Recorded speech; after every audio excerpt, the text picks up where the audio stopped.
नमस्कार, देख रहे हैं झकास भारत और मैं हूं रविकांत। पहला सवाल अभ्यर्थियों को लेकर है। बीएसएससी अभ्यर्थी टाइपिंग टेस्ट चल रहा था कल और आज, दोनों दिन हजारों अभ्यर्थी सड़क पर थे। कोई नेता उनके साथ नज़र नहीं आ रहे हैं और कुछ ऐसा फैसला होते हुए नज़र नहीं आ रहे हैं। और अभ्यर्थी लगातार कह रहे हैं कि जो इसको ऐसे कर लीजिए। अभ्यर्थी ठीक है। अभ्यर्थी लगातार कह रहे हैं कि हमार इसमें धांधली की बातें हैं। 11,000 बहाली है 2014 का। पर सुन कौन रहा है? दिक्कत तो ये है ना कि जिनको सुनने की ज़रूरत है वो तो आँख कान सब बंद करके बैठे हुए हैं। भाई ये समस्या आज से नहीं है, ये समस्या सालों से चलती आ रही है और हम लोग भी बार बार इस बात को उठा कर हम लोग भी परेशान हैं कि भाई कोई तो सुने इनकी समस्या को। और मैं बार बार बोल रहा हूँ, ये अभ्यर्थियों की ही समस्या नहीं है। आप मुझे कोई एक ऐसा वर्ग दिखा देना बिहार में जो आज की तारीख में असंतुष्ट नहीं चल रहा हो, जो कहीं ना कहीं अनशन नहीं कर रहा हो, जो कहीं ना कहीं प्रदर्शन नहीं कर रहा हो। पर सुन कौन रहा है? जिस तरीके से मौजूदा बिहार सरकार गूंगी बहरी होकर बैठी है, इसीलिए मैंने पिछले विधानसभा के चुनाव में पूरी तरीके से मौजूदा सरकार की नीतियों का विरोध किया था। इसीलिए मैंने विरोध किया था और अकेले मैंने चुनाव लड़ा था। उस वक्त मेरा साथ किसी ने नहीं दिया था। अकेले मैंने चुनाव लड़ा था, इसी व्यवस्था के खिलाफ ही मैंने चुनाव लड़ा था कि भैया जो अभ्यर्थियों के साथ होता है, जो शिक्षकों के साथ होता है, जो यहाँ पे छात्रों के साथ होता है, सालों साल तक आप रिजल्ट आप रिलीज़ नहीं करते हैं, जितनी वैकेंसीज़ आप निकालते हैं उन पोस्ट पे आप भर्ती नहीं करते हैं, बैकडोर चैनल से वहाँ पे वैकेंसीज़ को भरा जाता है। इन तमाम चीज़ों के खिलाफ ही तो मैंने पिछला चुनाव मैंने लड़ा था। और आज की तारीख में जिस परिस्थिति में जो भी हुआ हो, बट आज की तारीख में वही मुख्यमंत्री फिर से प्रदेश के मुख्यमंत्री बन गए और इसीलिए हालात ऐसे हैं। और इसीलिए आज भी मैं अकेला अपनी यात्रा पर मैं निकला हुआ हूँ। मैं ऐसे लोगों को जागरूक करने के लिए ही, उनका साथ लेने के लिए, उनका समर्थन लेने के लिए, ताकि कम से कम भविष्य को हम लोग बेहतर बना सकें। हम लोगों ने जितने साल बर्बाद किए, कम से कम आने वाले साल बर्बाद नहीं हो, क्योंकि इस सरकार की नीतियाँ हैं ऐसी जहाँ पर आपको आपका हक अधिकार नहीं मिलता है और उसके नतीजा आपको धरना प्रदर्शन, और उसमें जब आप जाते हैं आपके ऊपर लाठियां चलाई जाती हैं खुलेआम। कहाँ नहीं लाठियां बरस रही हैं मुख्यमंत्री नीतीश कुमार जी की? हर एक जगह लाठियां, छात्रों पे हों, शिक्षकों पे हों, हर एक पे। जो भर्ती जिनकी वैकेंसीज निकलती हैं उनके ऊपर आप लाठियां बरसाते हैं जब वो अपना हक मांगने जाते हैं। वो बता रहे हैं कि भैया ये देखिए ये कारण है। अभी पीटी के टीचर्स को मैंने देखा कुछ दिनों पहले, जिस तरीके से वो शांतिपूर्वक भैया अपना धरना प्रदर्शन कर रहे थे, मुख्यमंत्री जी से मिलना चाह रहे थे, उनके सामने अपनी बातों को रखना चाह रहे थे, पर मुख्यमंत्री अपने सामने कोई बवाल देखना मंजूर ही नहीं कर सकते। उनको लाठियां भांजकर उनको वहाँ से भगाया गया। तो भैया क्यों इस तरीके से? आप जब तक सुनेंगे नहीं किसी समस्या को, समाधान कैसे निकलेगा?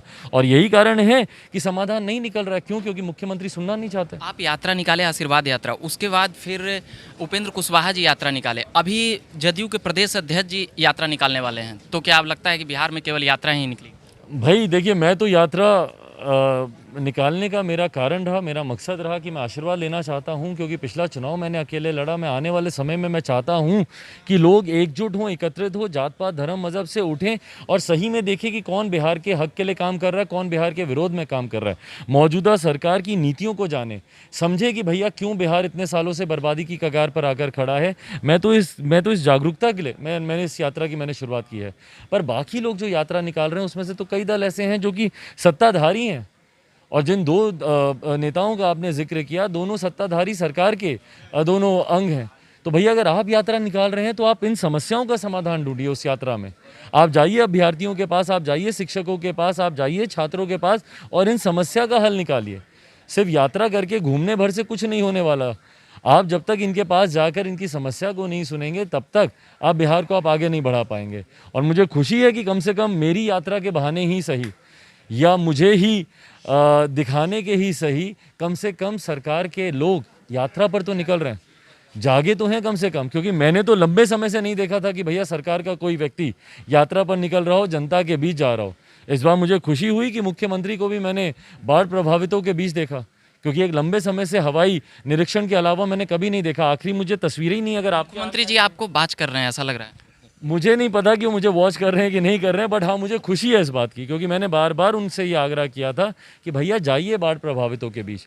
मैंने पिछले 1 दशक से तो मैंने उनकी, कोई आपके आर्काइव्स में कोई तस्वीरें होंगी तो मुझसे साझा कीजिएगा, पर ये पहली तस्वीरें हैं जो बाढ़ प्रभावितों के बीच में मुख्यमंत्री की देख रहा हूँ। ये पहली बार है कि मैं देख रहा हूँ कि भैया सरकार का कोई नेता इस तरीके से बिहार की यात्रा पर जा रहा है, ये अच्छी बात है। क्या चिराग पासवान ने मुख्यमंत्री को एकदम जमीन पर ले आया है खींच करके? भाई मैं कोई नहीं होता किसी को ना ज़मीन पर लेके जाने वाला, ना किसी को ऊपर बैठाने वाला। ये बिहार की जनता है, और ये बिहार की जनता में इतनी ताकत है, इतनी ताकत है कि वो अच्छों को ज़मीन पे ला सकती है। और अगर आप बिहार की जनता को मूर्ख समझेंगे, अगर आप सोचेंगे कि भैया हम सिर्फ जुमलेबाजी कर लें और हम निकल जाएंगे, ये नहीं होने वाला। बिहार की जनता बहुत जल्द आपसे 19 लाख नौकरियों का भी हिसाब मांगेगी। बिहार की जनता आपसे हर उस वादे का हिसाब मांगेगी जो आपने विधानसभा के चुनाव में किए। आपसे उन बातों का हिसाब मांगेगी जो डबल इंजन की सरकार ने किए उनसे। भाई बताएं ना, महंगाई क्यों नहीं कम हो रही हमारे प्रदेश में? बाकी प्रदेश तो भूल जाइए, मैं तो बिहार की बात करूंगा ना, जहाँ पे डबल इंजन की सरकार है। क्यों रिलैक्सेशंस राज्य सरकार के द्वारा नहीं आ रहा कि भैया महंगाई के बनिस्पत दूसरे राज्यों के जहाँ पे डबल इंजन की सरकार नहीं है, हमारे राज्य को कुछ तो इसका फ़ायदा होना चाहिए। तो इन तमाम चीज़ों का हिसाब बिहार की जनता आपसे मांगेगी। आज एक बड़ा सवाल है आरएसएस के ऊपर, जिस प्रकार से आरजेडी ने बोले, उसके बाद कांग्रेस ने तालिबान से तुलना कर दी। पहले आरजेडी के जगदानंद सिंह ने किए, प्रदेश अध्यक्ष हैं, और उसके बाद आरएसएस पर सीधे हमला बोल देंगे कि तालिबान की तरह आरएसएस है। नीतियों का विरोध, मैं हमेशा इस बात का पक्षधर रहा हूं। मैंने हमेशा कहा है कि भाई आप नीति का विरोध कीजिए ना, आरएसएस की जो नीति आपको नहीं पसंद उसका आप विरोध कीजिए, आप समर्थन पर किसी का भी, मैं ऐसे शब्दों के उपयोग का मैं कभी समर्थन नहीं करता।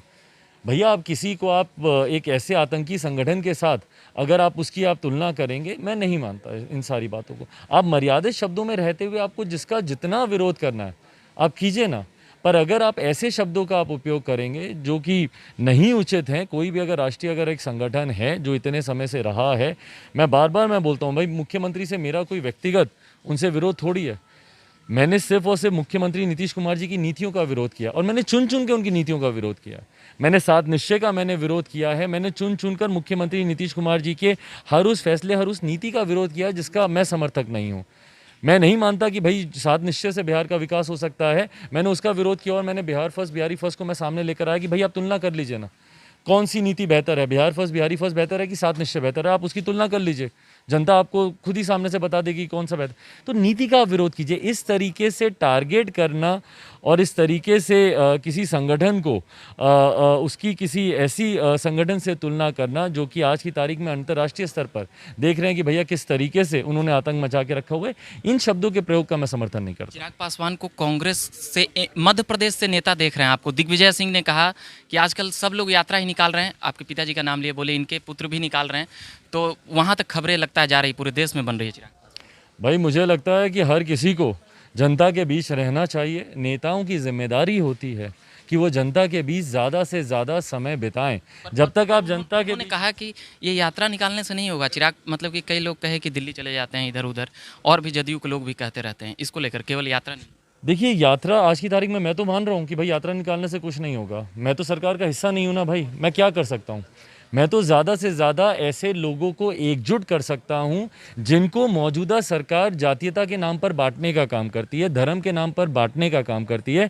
मैं उन्हें बिहार के हित में, बिहार के गौरव के लिए, बिहार के सम्मान के लिए, बिहार की अस्मिता के लिए सिर्फ एकजुट कर सकता हूँ। उसी उद्देश्य से मैंने इस यात्रा को निकाला है, ताकि मैं सही गलत का मैं फ़र्क समझा सकूँ कि भैया जात पात के नाम पर हम लोग को बांटा जाता है, पर मिलता क्या, कुछ नहीं।